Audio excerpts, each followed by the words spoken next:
C'est un bonjour, c'est un bonsoir, c'est un coucou. C'est le matin et ce n'est pas rangé. Je me suis dit, vas-y range pour la vidéo. Après je me suis dit non, c'est la vraie vie, il y a les sacs du japonais et il y a le reste de tout ce qui n'a pas été rangé. Mais en vrai, je vais très bien avec ça, hein. De vous proposer ça comme contenu, alors que ça fait quelques semaines que je suis pas venue sur YouTube, ça me va. J'ai quand même une sacrée gueule de con là, hein. Je me fais un chocolat chaud et j'arrive. Valrhona, n'hésitez pas à me sponsoriser. Vraiment parce que votre chocolat est bon et que j'aime bien faire mon chocolat chaud avec du vrai chocolat. Pas de la poudre de cacao que je trouve un peu fade. Donc sponsorisez-moi.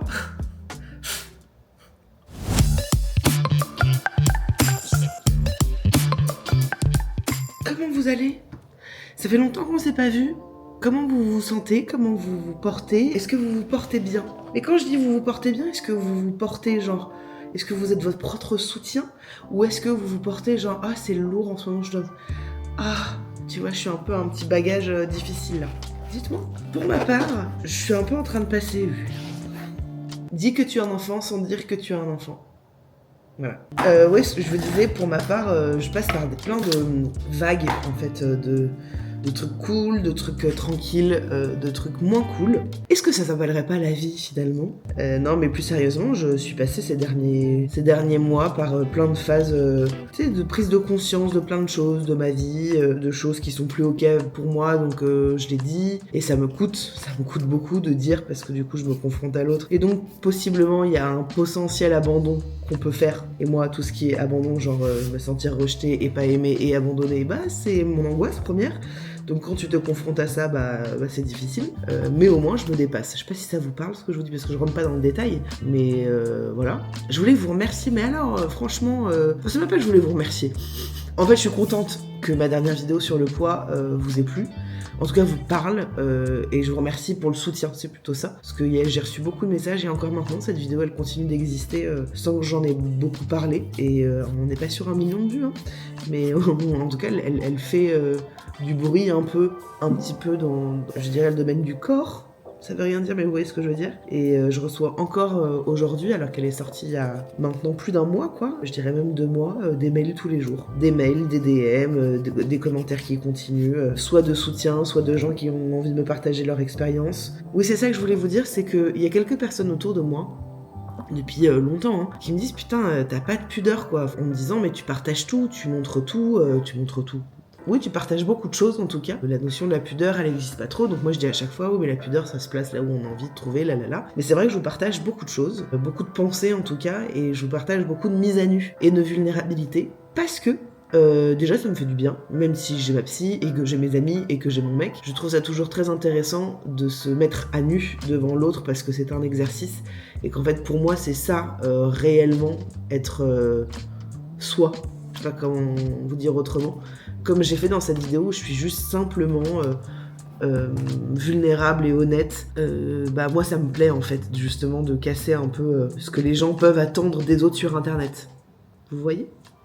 En fait, cette mise à nu comme ça et d'introspection partagée un peu, ça peut être du voyeurisme pour certains, ça peut être de l'exhibe pour d'autres. Et pour moi, c'est ni l'un ni l'autre, c'est juste une mise à nu où je partage des émotions. En vrai, pour moi, c'est que ça. Je vous partage des choses quand j'ai un peu pris du recul. C'est pas pour autant que c'est soigné. On l'a vu dans la dernière vidéo où je chiale pratiquement tout le long, mais où j'ai travaillé, où je travaille dessus. Et bref, voilà. Donc, en tout cas, moi, j'ai envie de continuer dans ce sens-là. Et surtout, vous me le rendez si bien dans le sens où, depuis que j'ai fait ce choix d'être authentique, et bah en fait moi je me sens très bien à cet endroit-là. Alors oui, ça marche moins bien, mais en vrai je m'en branle parce que c'est pas mon but dans la vie. J'ai juste envie de faire des choses qui ont du sens, voilà. Donc pour moi tout ça, ça a du sens. Où je vous avais dit, ah moi le mot vlog, bof, ça me parle bof, et du coup le DMT qui reste un vlog de ouf. Si vous n'avez pas encore suivi, c'est un truc qui s'appelle Dans ma tête, c'est des vlogs, hein. Vraiment c'est des vlogs, sauf que je vous partage des pensées comme là, donc il y a un truc plus frontal, et que le mot vlog qui est pour moi un peu, je vous amène partout dans ma vie, en vrai partout dans ma vie, elle est ici, elle est vraiment genre là. Donc en fait, je trouve que les vlogs se transforment un peu en... Venez, on partage des choses de réflexion, et peut-être que c'est de la branlette, beaucoup. Et puis parfois ça fait du bien. Et puisque la branlette ça fait du bien aussi. Merde. Ce matin, je sais pas, on est jeudi, là il est 9h. Ah, il y a l'aspirateur qui s'est lancé là-haut. Je voudrais vous parler un moment justement de cette vidéo là sur le corps. qui est sorti et où j'en suis maintenant. Je vais pas le faire tout de suite parce que je vais vous expliquer pourquoi, mais j'aimerais le faire à un moment. Sachez-le, donc restez un peu, restez. Dans 1 heure, j'ai un rendez-vous téléphonique, donc je vais en profiter pour aller le faire dehors, bien qu'il pleuve et que je n'ai pas envie d'être dehors.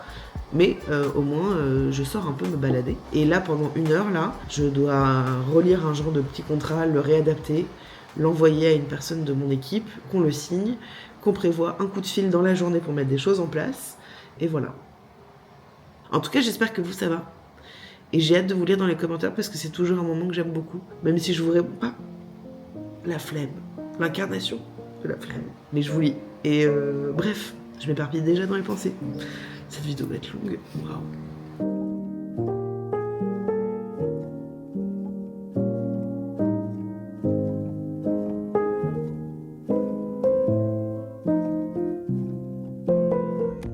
Oh là là, c'est chiant ça. Il faut que j'achète un truc spécial pour poser mon téléphone et que ça ne tombe pas. C'est vrai que je vous ai jamais pris. Ici, on n'a jamais parlé de... comment s'est passé le permis? Comment s'est passé bip bip, la conduite, tout ça? Ça en est où, Juju? Bah en vrai, je flippe ma race, hein. Je vais pas vous mytho, je suis toujours dans un état de peur. Sauf que je dépasse ça. Et que, en fait, tous les jours, je vais chercher mon fils, qui est à 1/2 heure de chez moi. Et c'est des montagnes, et c'est des trucs comme ça. Et c'est des départementales où il y a des camions qui arrivent à contre... Enfin, tu vois, et pourtant je le fais. Mais après, je suis pas toute seule. Il y a mon mec qui est à côté. Mais conduire seule, genre là, je suis venue au drive, tu vois, c'est vraiment littéralement à 10 minutes. J'ai quand même dit à mon mec, tu peux venir avec moi? Il m'a dit, franchement, non. Franchement, je travaille, j'ai fait, ok. Mais j'ai peur. Donc, quand je suis toute seule, je suis genre, tu sais, je flippe. Alors que quand je suis avec quelqu'un, je suis smooth de ouf, c'est trop bizarre. Donc voilà où on est. Et je vous propose de vous amener, tu vois, sortir un peu de la maison. De prendre un chewing-gum et de mâcher la bouche ouverte. Pourquoi pas? Désolée pour tous les misophones. C'est le moment de vous parler du sponsor du jour. Vous avez vu? J'ai un peu la banane. Parce que moi j'aime beaucoup quand il y a des marques qui sponsorisent ce genre de vidéos. Je trouve ça toujours très agréable et j'ai l'impression que ça me soutient dans ce genre de contenu. Donc je trouve ça très cool. Laissez-moi vous parler de cette marque que je connais depuis longtemps. C'est une petite histoire très rapide.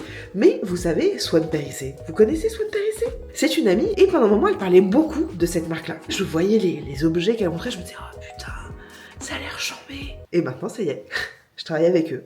Donc en fait, c'est grâce à Swan que j'ai découvert Lelo. Parce que là, on parle de Lelo, qui est une marque de sextoys. D'ailleurs, Lelo, c'est la marque suédoise, c'est un peu le leader dans tout ce qui est bien-être, sextoys, etc. Lelo, ça ressemble à ce genre de choses. Ça ressemble à ce genre de choses et je trouve que c'est assez original dans le milieu du jouet pour adultes. Quand j'ai reçu, je me suis dit putain mais on dirait du parfum. Celui-là je l'ai pas ouvert, je l'ai pas testé. Au moins je suis très honnête avec vous. Mais regardez, on dirait un truc de luxe. Donc je vais vous parler de 3 sextoys. Surtout de un qui va vous paraître d'une banalité, mais pour moi c'est un peu le sextoy que tu peux amener dans ton sac à main. Qui prend des sextoys dans un sac à main? Pas moi. Ça me donne envie, tu vois, de le prendre dans un sac à main parce que ce genre de choses que j'appelle genre un rouge à lèvres, c'est pas du tout un rouge à lèvres, mais tu sais c'est le format facile, rouge à lèvres que tu peux trimballer un peu partout. J'ai eu un vibro, un sextoy pendant je ne sais pas combien d'années que j'avais acheté dans une boutique de merde, vraiment. Et je l'ai utilisé pendant des années. Je l'ai plus maintenant. Et en fait, quand j'ai reçu celui-là, ça m'a fait penser à ce truc. Ça me rappelle pourquoi j'ai été attirée vers ce genre de choses, c'est parce que c'est la simplicité. Et ce que j'aime avec celui-là, parce que je l'ai testé, la facilité. Bonjour. USB. Et après, tu as le petit plus et le petit moins. Et donc, tu appuies sur le plus. Et dès que tu appuies longtemps, c'est mon préf parce qu'il est vraiment d'une simplicité sans nom. Alors, je vous avoue que ceux-là, bah, en fait, c'est pas que je les aime pas, mais c'est que tu viens en 2 secondes. Tu le poses, c'est genre, celui-là, tu prends un peu plus le temps. C'est un peu la même proposition de bouton, comme vous pouvez le voir. Donc, en fait, vous venez le poser sur votre clitoris et il y a un peu comme une sensation d'air, de vague, différentes manières de vibration. C'est extrêmement efficace, hein. On est vraiment sur une efficacité redoutable. Les prises en main, elles sont vraiment très chouettes, c'est-à-dire que, je sais pas, je trouve que c'est vachement adapté au pubis et adapté aux mains. C'est agréable. J'aime beaucoup cette marque pour toutes les raisons que je vous ai énumérées, mais vraiment ce côté assez classe et ce côté où je trouve que les sextoys divergent. Voilà, du coup, non. Que les sextoys se différencient des autres, je trouve que c'est un vrai plus. Ça, vraiment, pardon, mais Mais vraiment, j'en veux 15. J'en veux un pour mon sac à main. J'en veux un pour ma valise. J'en veux un pour sous mon oreiller. C'est parfait. C'est exactement le genre de choses que j'adore, qui est facile et rapide. Le Soraya Wave, je ne l'ai pas encore testé. C'est moins ma came, parce que je trouve que c'est plus ma stock. Je sais qu'il y a des meufs qui adorent ça. J'ai une pote qui adore ça. Voilà. Bref, je suis ravie de pouvoir vous parler de cette marque. C'est une première fois avec eux, donc j'espère que ça vous plaît. J'ai remarqué qu'à chaque fois que je parle de sextoys, vous êtes hyper contents. Donc, moi, quand vous êtes contents, je suis contente. Et vous avez une réduction de 10% avec le code qui s'affiche juste ici. N'hésitez pas à aller regarder le site de Lelo, parce que, comme je vous l'ai dit, ça change. Et c'est chambé. Parfois, je me dis, le verbatim que j'ai, c'est-à-dire les mots que je vous propose, sont d'une simplicité. Et en même temps, je suis tellement honnête dans la manière dont je vous partage les partenaires, les sponsors, etc., que j'ai pas envie de vous en vendre trop. C'est juste chambé. Du coup, allez-y. Et merci Lelo d'avoir sponsorisé cette vidéo. Allez, je vous laisse avec la suite.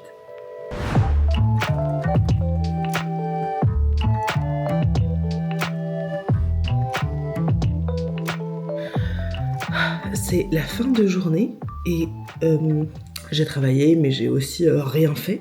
Ça, c'est important de le dire et de pas mentir. Mais je me suis occupée là de mon fils avant d'aller le coucher. Et c'est difficile parfois parce que j'avais fait un live, je sais pas si vous êtes assidus sur le podcast et tout ça, mais j'avais fait un live en parlant du Terrible 2, de l'opposition, de tous ces trucs-là, de la non-violence et en même temps, ah attendez, vous êtes mal mis. Suite à tout ça, il y a Cédric de Papatriarcat qui m'a dit « Oh, j'ai écouté, viens on s'appelle si ça t'intéresse, si tu veux, et que je te donne un peu mon regard sur tout ça. » Et j'ai dit « Mais oui, bien sûr. » Et en fait, il m'a en effet fait beaucoup de bien.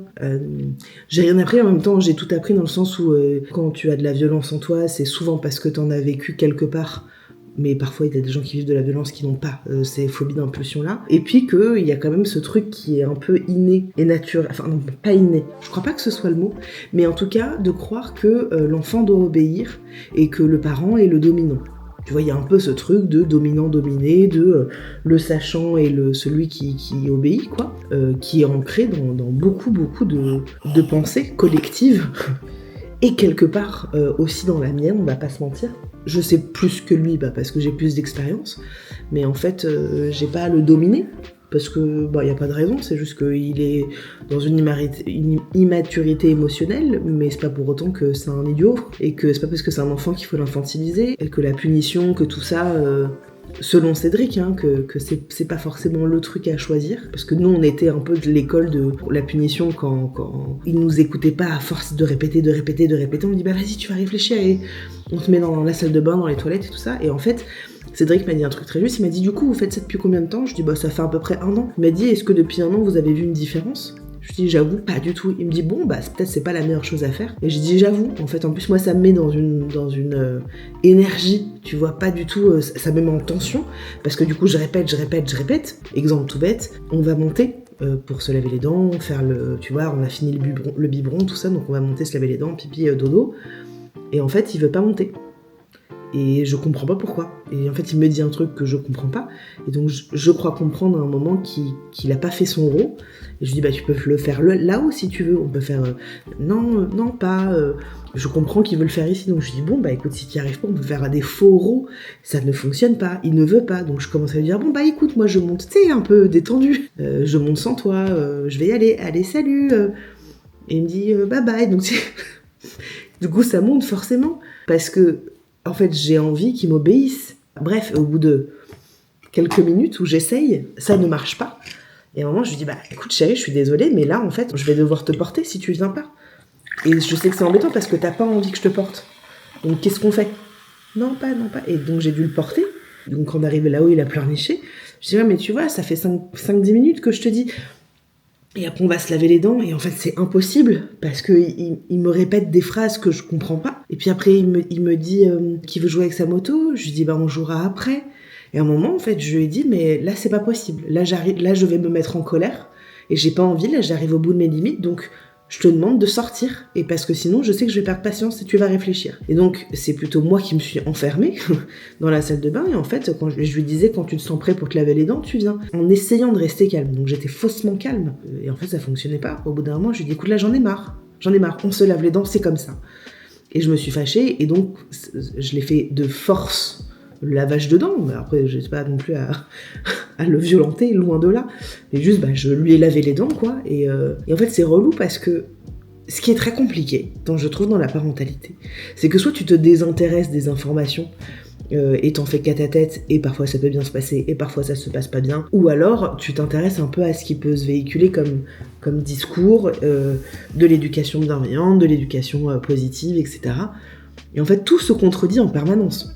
Ça, c'est compliqué, mais en même temps, c'est normal, parce qu'il n'y a pas de recette magique, donc tout le monde y va un petit peu de sa croyance, de sa démarche, de ce qui a marché chez eux ou pas. En fait, c'est très compliqué de trouver un juste équilibre. Genre là, quand Cédric me dit « Viens, essaye de pas le punir et juste essaye de en parler à froid, de pourquoi ça a été compliqué, de prendre plus de temps, de tout ça », quand il me dit ça, je dis « Ouais, j'avoue, en vrai, c'est bien sûr ». Et puis quand je le lis, je suis genre « Waouh, c'est dur ». C'est dur parce que naturellement, j'ai envie de faire de la punition ou de « Allez, tu viens, c'est bon, on y va là ».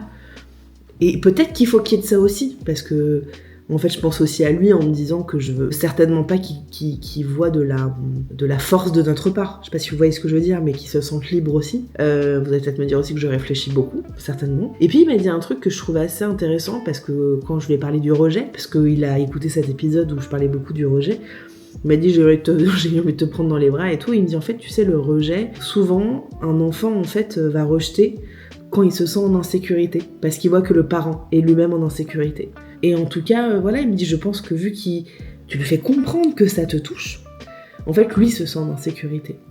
Alors que si, par exemple, quand il te dit, je veux pas toi, je t'aime pas, tu peux aussi lui dire, ok, mais sache que moi, je suis là et que je t'aime quoi qu'il. Quand tu sens qu'il est vraiment dans un rejet très fort et pas juste un patois parce qu'il veut papa, parce que c'est des choses qui arrivent et que pour le coup, je prends pas mal, mais quand c'est un truc redondant, tu peux lui dire « Ok, mais je t'aime. Sache que je t'aime quoi qu'il arrive. » Souvent, d'après lui, il y a un truc qui se calme. Donc je vais tenter ça parce qu'en fait, j'en ai marre que ça me touche autant. Franchement, ça me fait chier, quoi. Franchement, ça me saoule parce que je sais que je suis pas à la fois, je sais que je suis pas le sujet de ça, et en même temps, ça ne fait que me toucher, si vous avez écouté cet épisode du podcast, parce que ça vient faire écho à plein de choses dans ma vie. Voilà. Bref, je pourrais vous parler de ça encore pendant des heures parce que je trouve que la parentalité c'est vraiment passionnant parce qu'on apprend vachement sur nous, vachement sur l'autre, le coparent quand on est avec quelqu'un, et puis aussi quand même quand on est parent, on va pas se mytho, soyons honnêtes 2 petites secondes entre nous. Quand on est parent, chacun y va de son jugement. Il va toujours y avoir un truc de « Ah, elle fait comme ça, waouh, putain, elle fait comme ça, oh my god », il y a un peu ce truc là. Parce que ça vient nous rassurer. C'est naturel de juger, on juge tous. Et en même temps, t'as envie de dire non, on ne fait pas ça. Donc c'est ça qui est compliqué parce que tout le monde y va dans ses petites comparaisons et dans ses petits jugements. Et qu'en fait, moi je trouve que c'est aussi cool quand chacun fait un peu ce qui lui plaît. À partir du moment où si je vois vraiment personne en souffrance, tu vois, je me dis chacun fait bien ce qu'il veut, même si je suis pas en lien. Voilà, allez, bisous. Ça fait longtemps que je vous ai pas parlé, hein. Franchement, on est habitué maintenant à ce rythme-là, et en même temps, c'est assez relou. Je vous dis ce qui se passe dans ma tête. Je m'apprête à filmer une vidéo, donc j'y vais, comme ce que j'ai fait là dernièrement, et après, littéralement, j'oublie. Je n'y pense plus du tout. Quelques jours, ça va, mais ça m'est déjà arrivé de commencer une vidéo et de pas filmer pendant au moins 2 semaines. Parce que j'oublie. Hier, par exemple, j'étais en live sur Twitch et j'ai pris cette caméra. Je l'ai posée à côté de moi, comme ça, je me suis dit, filme-toi un moment, comme ça, tu vois. Et je l'ai pas fait. Je suis très impressionnée et admirative devant ces gens qui se filment en continu, qui pensent à tout poster tout le temps. Parce que moi, j'y arrive pas. Bon, attends, je ferme ma gueule, je reviens. Je veux rien savoir. Petite parenthèse, je fais quand même beaucoup de petites parenthèses très souvent. Ce dentifrice, c'est quand même le meilleur du monde. Regardez mes dents. C'est quand même bien blanc. Parce qu'en fait, le dentifrice, il est rouge. Et du coup, ça vient redonner un peu de vivacité aux gencives. Et par un effet d'optique, on a l'impression que nos dents sont plus blanches. Voilà. Pas une OP, c'est pas en partenariat. Bref, ceci étant dit, Je voulais vous parler du poids, du corps, tout ça, parce que vu que j'en ai fait une vidéo derrière moi et qu'il s'est passé des choses aussi dans ma vie, j'ai un petit peu envie de vous raconter par quoi je passe en ce moment. Parce que je m'attendais à ce que ce soit des clics genre « Ah mais tu vois comment t'es moche, comment t'es grosse ». Je m'attendais à vivre ça, à ressentir ça. Évidemment, je me le suis dit, mais ça n'a pas changé mon rapport à la nourriture et mon rapport à comment je me traite et comment je me regarde. En revanche, un moment, je suis sur TikTok. Et là, je tombe sur le live d'un mec où il y a genre 40 personnes. Et je ne sais pas pourquoi je suis restée. Et c'est un mec qui a perdu 108 kilos en de nombreuses années, sans opération bariatrique. Et en fait, il se vend comme un mec qui a juste marché. Et qui a juste après retrouvé un équilibre avec la nourriture et un rapport assez sain. Et donc j'ai commencé à regarder et tout. Je me dis putain, c'est tellement ça, en fait, ce qu'il faut faire.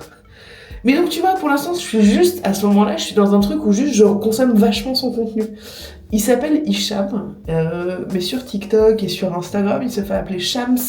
Voilà. C'est un mec qui est passé, je crois, je vais pas dire de conneries, mais de 179 kilos à 67 en de nombreuses années. Puis il est retombé à 80, quelque chose comme ça. Et en fait, il explique que lui, il a complètement traité ses TCA, son hyperphagie, il a traité complètement son truc sédentaire. Quand je suis sur l'un de ses lives, je commence à commenter, tu vois, dans son live. Et je crois qu'il savait qui j'étais. Puisque je lui ai dit, oh, ce serait trop cool à un moment qu'on fasse un live ensemble. Il me dit, bah viens. Et donc on a fait un live sur son compte.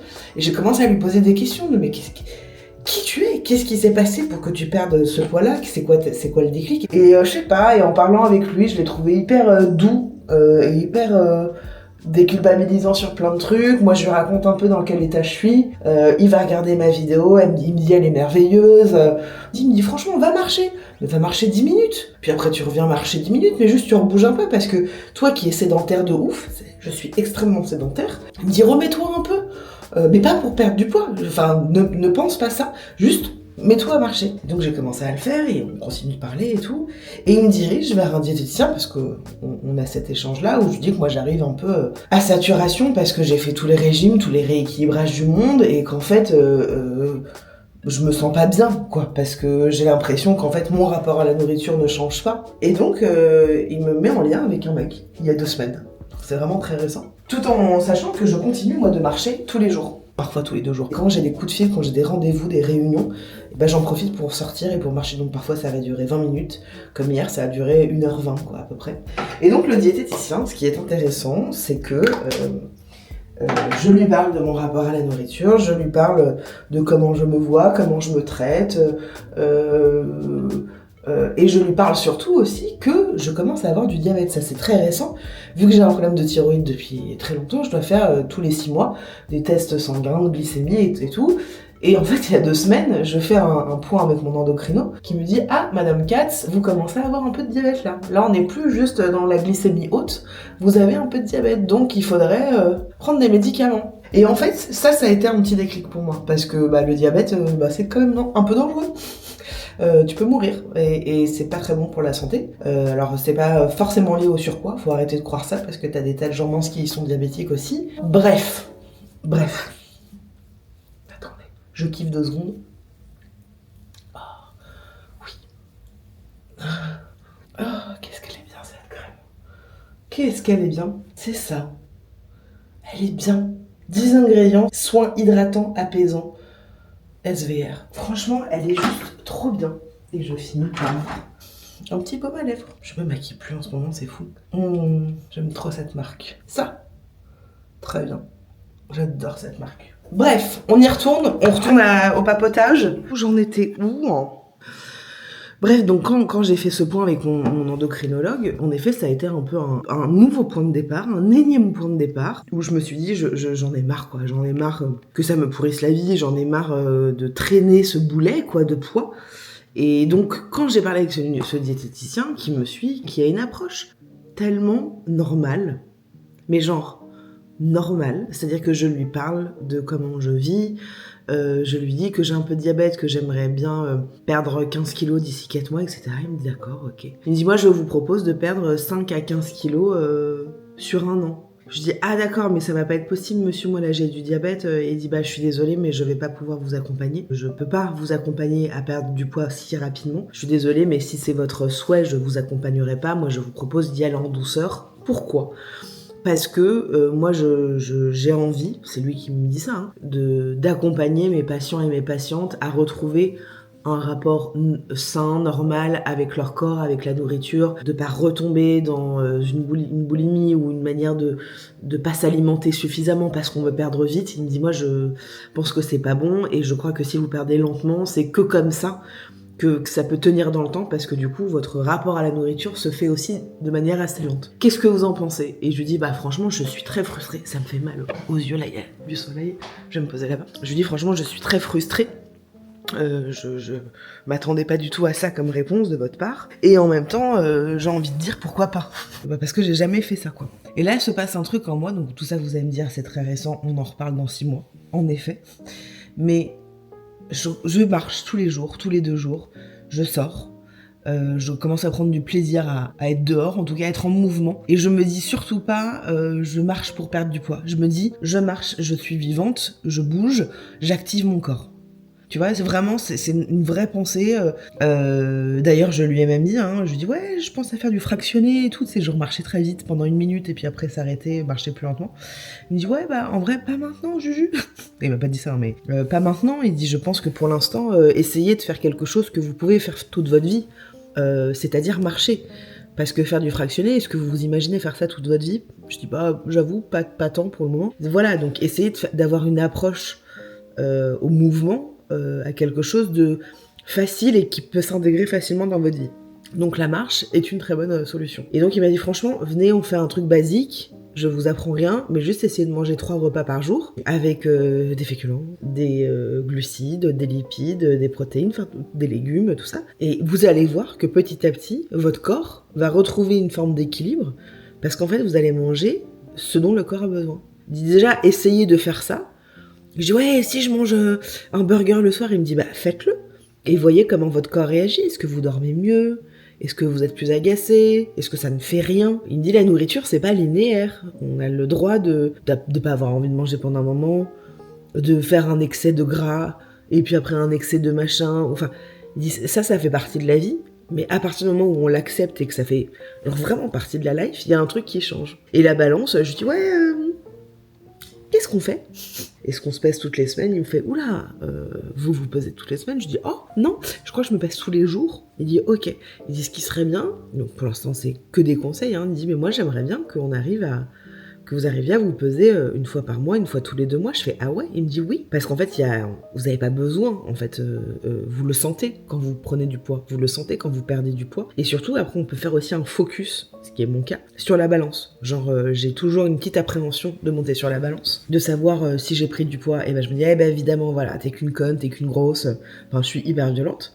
Si je stagne, il y a une petite déception, et si je perds, tout de suite, je suis contente. Sauf qu'après, c'est ce que je lui ai dit. Je lui dis là, pendant 1 semaine, j'ai perdu 800 grammes et je les ai repris. Il dit oui, mais en fait, je comprends votre déception, sauf que peut-être aussi simplement, c'est de l'eau. Peut-être que c'est du muscle un petit peu, parce que vous vous remettez en marche.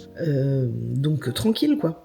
L'idée, c'est de perdre lentement. Enfin voilà. Donc je trouve que cette approche, elle est normale, elle est douce et elle fait du bien de dire on va prendre notre temps. Et je dis ouais mais le diabète. Il dit en fait je vous mets ma main à couper que dans 1 an en fait vous n'avez plus de diabète. Et puis mon diabète il est genre tout petit. Il me dit dans 1 an vous en avez plus, même si vous avez perdu que 5 kilos. Il me dit parce que vous aurez retrouvé un rythme alimentaire sain et que vous vous serez mis à être vivante, donc à marcher. Et le diabète, son meilleur ami, c'est la sédentarité. Et vous êtes de moins en moins en train de répondre à ça. Donc je vous le signe, dans 1 an, vous en avez plus. Peut-être même avant. Donc voilà. C'était une longue explication. Je sais pas si ça vous a intéressé. Mais j'avais envie de vous en parler. On se reparle bientôt ? On fait comme ça ? On fait comme ça. Il faut savoir que dans le papillomavirus, tu as 52 gènes et tu n'en as que 2 qui peuvent donner le cancer. Ouais. Et là, comment ça se passe d'ailleurs ? Parce qu'on n'a pas terminé. Je suis contrôlée tous les ans. Donc là, tu es en rémission complète. En rémission.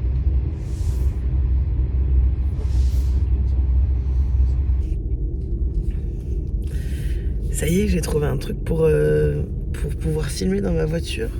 J'ai acheté un petit trépied, enfin un truc, tu sais, qui est fait pour, tu vois. Donc ça c'est sympa. Parce qu'en fait, moi j'aime bien pouvoir vous parler parfois quand je suis en voiture. Et là, je m'en vais de bonne heure, pas tant. Il est pas tant tôt. Il est 9h30, un peu plus, 9h45. Je me suis levée tard aujourd'hui. J'avais besoin de dormir et de rattraper parce que j'ai été à Paris. Et donc la première nuit, j'ai dormi avec une autre personne que mon mec. Qui c'était? Vous êtes dans un couple libre, c'est nouveau? Non, je dormi avec ma meilleure pote. J'ai dormi avec ma meilleure pote parce quand je viens à Paris, on essaye de se voir, de se faire un dîner, puis de dormir ensemble pour profiter d'avoir du temps ensemble, quoi, plutôt. Et là, je m'en vais faire une analyse de sang que m'a prescrit une amie médecin parce que, en fait, je voudrais quand même vérifier comment tout ça fonctionne dans mon corps. Et surtout aussi parce que j'ai décidé de faire attention à ce que je mange. Vous savez, je vous en ai parlé un peu de mon corps, là, que j'ai envie de marcher tous les jours. Donc ouais, ça fait 2-3 semaines là, que je marche tous les jours, que je fais un peu plus attention à la nourriture. Pas beaucoup plus, mais un peu plus, dans le sens où, je crois que je vous en avais déjà parlé, oui, je vous en avais parlé dans ce vlog où je mange pas transformé, etc. Et en fait, en 2-3 semaines, j'ai pris presque 2 kilos. Donc à un moment, je me dis que c'est quand même pas normal, donc c'est pour ça que je vais faire une prise de sang. Enfin, c'est pas pour ça que je vais faire une prise de sang, mais parce que j'ai envie de savoir les choses qui sont ok et pas ok. Ah oui, en plus, d'accord, il faut être à 70 et je roule à 80, ça va pas du tout, ça juge. Mais c'est vrai que tout ça me prend la tête un petit peu parce que qu'est-ce que je voulais dire? Ouais, vu que je me sens un peu plus vivante dans mon corps, là de savoir en fait que je prends du poids, ça me dérange parce que c'est quand même pas le projet. Et donc en fait je me demande si je dois pas être dans un truc restrictif, à me restreindre et à faire un genre de pseudo régime, quoi. J'ai pas envie parce que je vois qu'en fait c'est pas bon et j'en fais plein depuis que je suis ado. Donc j'ai envie d'en parler à mon diététicien parce que ça m'embête un peu. Lui va me dire c'est pas déconnant d'avoir pris 2 kilos. Faut bien entendre ça parce qu'en fait il a vu ce que je mangeais, hein, et il dit en vrai c'est pas trop déconnant ce que vous mangez, enfin ça va, quoi. Donc voilà, c'est juste que je suis habituée au grignotage. Bref, je me suis embarquée dans un récit. Je suis bien contente d'être rentrée chez moi, sachez-le. Et puis, je vais arrêter la petite vidéo là. Franchement, on se reprendra plus tard. Mais je trouve ça très sympa, en tout cas, de faire des petites balades comme ça, où on se parle. Je trouve ça chouette. Voilà, attendez, j'essaie de trouver le bon moment pour arrêter la caméra. Allez. C'est pas merveilleux? Est-ce que c'est pas merveilleux, les oiseaux qui chantent? Ce décor, c'est merveilleux. Je profite de ma petite balade pour clore cette vidéo. Je sais pas quand est-ce que je vais revenir, mais bon, vous avez l'habitude avec moi, ça peut peut-être être dans une semaine ou dans un mois. Donc j'allais dire, restez connectés les Jones. Ouah, plus personne ne dit ça, Juju. Mais merci, encore une fois, merci d'être là, de soutenir ce que je fais, de soutenir ce que je vous propose. Et c'est trop cool. Je suis un peu dans une phase chelou de ma vie. Je vous en reparlerai en temps voulu, certainement. Mais je vis des choses un peu genre, je suis pas mal, hein. Je suis pas malheureuse, les gars. Mais je vis un peu des trucs un peu comme ça. D'ailleurs, mon père m'a fait une petite remarque. Je me suis dit, ah, et après je me suis dit, oh. On s'est parlé, il me dit, ouais, tu sais, je regarde tes vlogs, je regarde tes vidéos. Ah, t'es quand même vachement happée par le négatif, hein, ma fille, hein. Et tout de suite, je lui ai rentré dedans. Et après, je me suis dit, oh. Parce qu'il m'a dit, mais tu sais, tu as quand même beaucoup de joie en toi, t'as vécu des moments joyeux dans ton enfance. Et ça, à aucun moment, tu en parles. Je dis, ouais, c'est pas faux. Donc c'est vrai que je suis un peu dans un truc négatif depuis quelques temps. Donc je vous parle de ça et mon père vient de m'écrire. On se retrouve ici ou là-bas. Quand je dis ici, là-bas c'est Instagram, ok. Ici c'est TikTok et ici c'est Twitch. Oubliez pas, hein, tu sais, je fais des lives sur Twitch tous les lundis et les vendredis. Soyez au rendez-vous. Allez, gros bisous, faut que j'aille faire pipi. Ciao.